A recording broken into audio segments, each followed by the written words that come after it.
എന്താണ് മോളുടെ പേര്? എന്റെ പേര് ആതിര. ആരാധ? ആതിര. ആതിര. ഈശ്വര, ആതിര. ഞാൻ എങ്ങനെയാണ് ആ പേര് ഇങ്ങനെ കേട്ടെന്നറിയില്ല. സ്വന്തം പേര് I deserve it. ഓക്കെ, അപ്പൊ ആതിര കുട്ടി ചോദിച്ചോളൂ. ചേട്ടൻ ഒരു നാൾ ബെറ്റിംഗ് ആപ്സ് ഒക്കെ പ്രൊവൈഡ് ചെയ്തിട്ടുണ്ടായിരുന്നല്ലോ. അപ്പം അങ്ങനെ പ്രൊമോട്ട് ചെയ്ത് ഇൻകം ഉണ്ടായി, അങ്ങനെയാണോ പുണ്യാളനായത്?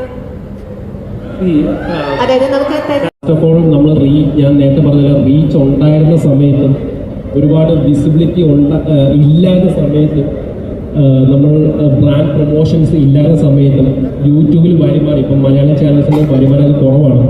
സ്റ്റിൽ അവിടെ അന്ന് വരെ നമ്മൾ ചെയ്തിട്ടുണ്ട്. ഇപ്പം ഇന്ന് നോക്കുകയാണെങ്കിൽ നമുക്ക് എല്ലാ ചെയ്യുന്ന കണ്ടൻസിനും റീച്ച് കിട്ടണം, എല്ലാ ചെയ്യുന്ന കാര്യങ്ങളും എനിക്ക് പൈസ കിട്ടണം, എനിക്കത് it's like A chain process. So അതിന് വാശി പിടിക്കാൻ പറ്റത്തില്ല. ബെറ്റിംഗ് ആപ്സ് നമ്മളെ അപ്രോച്ച് ചെയ്യുന്ന കാര്യം ഞാൻ ഇവിടെ സംസാരിച്ചില്ല.